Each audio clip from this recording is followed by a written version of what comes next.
What's ahead for Bob Marley, do you know? Do you have an agenda or a master plan? Well, I feel ahead for I and I is the unity of Africa.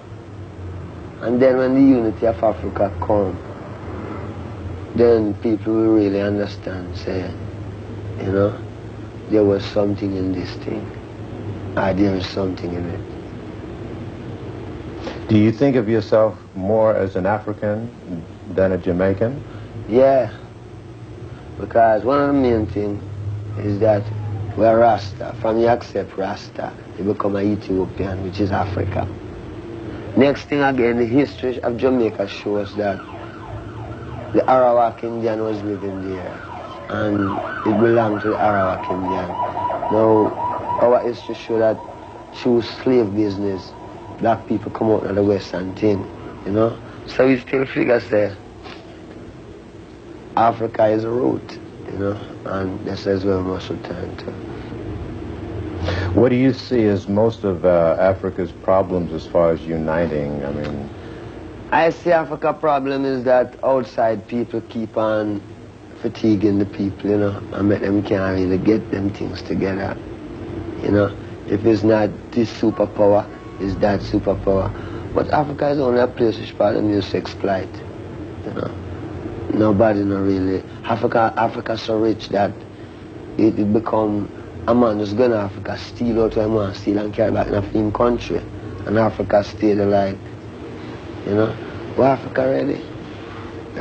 Garvey used to say Africa for the Africans. Is that how you feel? Yeah, Africa for Africans, a woman abroad, you know. True. Will your home base though always be Jamaica, or someday would you like to live in Africa? No, someday going to be in Africa. Yeah. Maybe we up in Jerusalem. You know what I mean? And in Babylon. And what do you think lies ahead for Jamaica?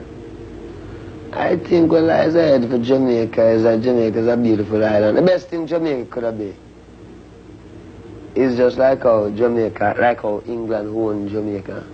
Jamaica must make some part of Africa own Jamaica. You know what I mean? And it work more nicer. I mean, you know. But if it's going to be a thing which probably we always going to have a war. Because the only solution is either them get themselves with Nigeria or with someone, you know what I mean? But make Jamaica become some African, something to do with Africa, that Africa owns Jamaica, you know? But because the people and them whole heap ideology and philosophy where they want to come with, you know, some people want to be Marxist, some want to be this, some want to be that. And nobody don't, and plenty of people don't want to be with them is. And where them is African. And Africa have its own culture, its own people. And you know, all it needs is people who keep it down for either die out of the earth or something. What is your feeling about the condition of black people here in the United States? I feel like black people should develop themselves, you know, not to several then this developing of yourself having a prejudice thing to it. It's just that we are people with our own history and culture. We can educate ourselves. I mean, we are the first creators. So we have to really, everything when you see on this earth here, the black man make it. And I'm saying that the white man don't make some, but all wisdom comes from the black man.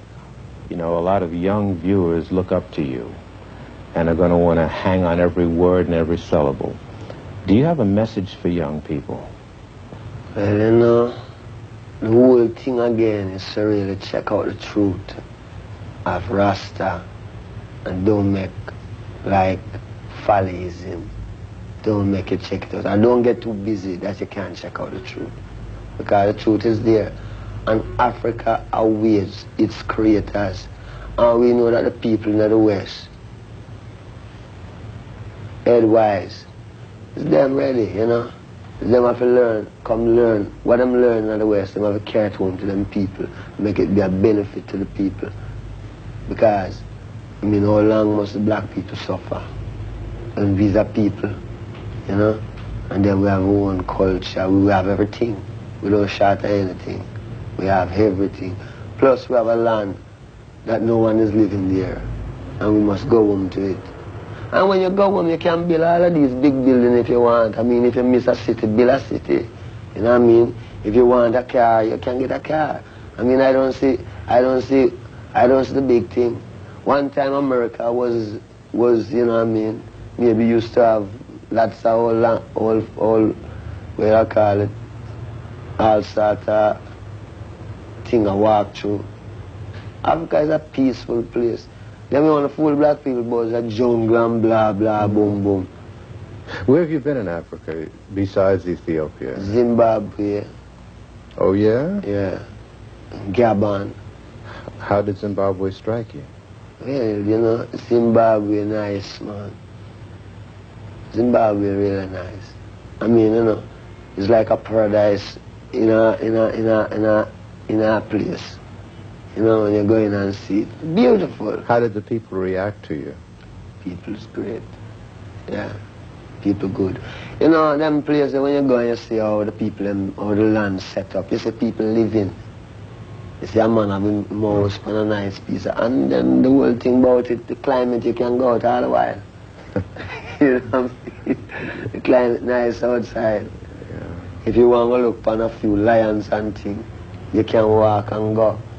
And if you want to see some things that man never make, but it look like somebody make it. That's all Zimbabwe too. Because I go in a place and I see some stone farm. Where I know it's not the man make it, but the weight farm, you know, is higher than something. It's really been a pleasant and informative experience talking to you, Brother Marley. Nice. I thank you for your time. I agree. Wish you well.